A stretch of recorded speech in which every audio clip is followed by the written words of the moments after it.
సాధారణంగా వృద్ధుల్లో కనిపించే మెడ, వెన్నునొప్పి వంటివి నడి వయసులో సంబంధం లేకుండా అందరిలో కనిపిస్తున్నాయని ప్రముఖ వెన్నెముక శస్త్రచికిత్స నిపుణులు డాక్టర్ మాధవరెడ్డి మల్లిడి పేర్కొన్నారు.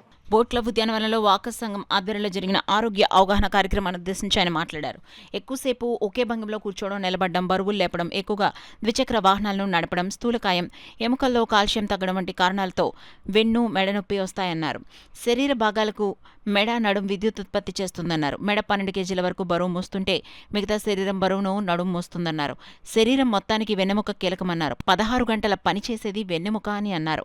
అందుచేత వెన్నెముకను ఆరోగ్యవంతంగా కాపాడుకోవాలన్నారు. కూర్చునేటప్పుడు నిటారుగా కూర్చోవాలన్నారు. ప్రతి 45 నిమిషాలకు ఒకసారి లేచి అటు ఇటు తిరగాలన్నారు. ఏ క్యాన్సర్ వచ్చినా నడుముకు సంబంధించిన వైద్యులను సంప్రదించాలని సూచించారు. ఈ ఏడాదిలో సుమారు 400 వెన్నెముక శస్త్రచికిత్సలను చేసినట్లు మాధవరెడ్డి తెలిపారు. ఈ సందర్భంగా అడబాల రత్నప్రసాద్ ఆధ్వర్యంలో మాధవరెడ్డిని ఘనంగా సత్కరించారు. రమణ క్లినికల్ ల్యాబొరేటరీ ఉచితంగా రక్త పరీక్షలు నిర్వహించగా ఫార్మసిస్ట్ శ్రీవాణి బీపీ పరీక్షలు నిర్వహించారు. కార్యక్రమంలో వాకర్స్ సంఘ కార్యదర్శి డాక్టర్ దాసరి శ్రీధర్, సూర్యనారాయణ, చింతపల్లి సుబ్బారావు, న్యాయవాది యనమల రామం, బుద్ధరాజు సత్యనారాయణ రాజు తదితరులు పాల్గొన్నారు. సిట్టింగ్ జాబ్ చేసే వాళ్ళకి జనరల్ గా మేము సజెస్ట్ చేసేది ఏంటంటే అర్గనామిక్ చైర్స్ వాడమని. స్పెసిఫిక్ గా ఉంటాయి, you can search online and all. So ఆ పర్టికులర్ చైర్ లో ఏదైతే మన న్యాచురల్ కరువును మెయింటైన్ చేస్తూ ఉంటాయో అది బెస్ట్ సిట్టింగ్ పోస్చర్. కానీ డిక్టమ్ రూల్ ఏంటంటే జనరల్ గా అబౌవ్ 50 ఖచ్చితంగా పాటించాలి. జనరల్ గా లైఫ్ లాంగ్ పాటించాల్సిన విషయమే. కానీ చాలా మంది మనం నెగ్లెక్ట్ చేసే విషయం ఏంటంటే సిట్టింగ్ అనేది గంట సేపుకు మించి ఉండకూడదు. కంటిన్యూస్ గా కనీసం 1 సెకండ్ అన్నా పైకి లేచి బ్రేక్ ఇవ్వాలి. 45 నిమిషాల నుంచి గంట సేపు, కరెక్ట్ గా చెప్పాలంటే 45 నిమిషాలు మాత్రమే ఉండాలి. చిన్నప్పటి స్కూల్లో పీరియడ్స్ కూడా అందుకే 40 to 45 మినిట్సే ఉంటాయి. ఎందుకంటే బ్రెయిన్ కానీ స్పైన్ కానీ 40 మినిట్స్ తర్వాత స్ట్రెయిన్ అవుతుంది. 1 సెకండ్ అన్నా మనం బ్రేక్ ఇవ్వాలి. సో సిట్టింగ్ పోస్చర్ తో పాటు ఎంతసేపు కూర్చోవాలి అనేది కూడా చాలా చాలా important. So almost age group above 50 వాళ్ళందరూ ఎప్పుడు కంటిన్యూస్ గా 45 మినిట్స్ టు 1 hour మించి కూర్చోకూడదు అనేది మాత్రం ఖచ్చితంగా గుర్తుపెట్టుకోవాలి. Most of the time spine problems రావడానికి main reason sitting postures and sitting problems వల్ల. రెండో విషయం వచ్చేసరికి స్టాండింగ్. నుంచోవడంలో ఏంటి పరిస్థితి? ఎక్కువసేపు నుంచుంటున్నా నా వెన్నుపూస ఏమైనా పాడవుతుందా, వెన్నుపూసకు సంబంధించిన ప్రాబ్లం ఏమైనా వస్తుందా? ఏవి రాదండి. స్టాండింగ్ కి నడుముకు సంబంధించి ఏ విధమైన ప్రాబ్లము ఉండదు, కనెక్షన్ అయితే లేదు.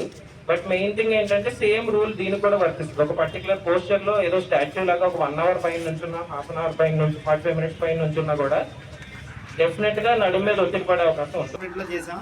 కాబట్టి తను ఎవరి సలహా లేకుండా తనకి పనే ఎలాగ డెవలప్ అవ్వాలని ఒక ఆలోచనతో, తన సొంత ఆలోచనతో బడి స్పైన్ వైపు వెళ్ళడం జరిగింది.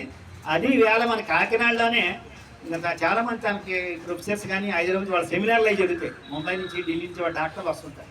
మా దగ్గరికి వచ్చే మీ యూత్ కాబట్టి చాలా ఎంకరేజ్ చేసేది. ఇది హైదరాబాద్ రమ్మని, ముంబై రమ్మని.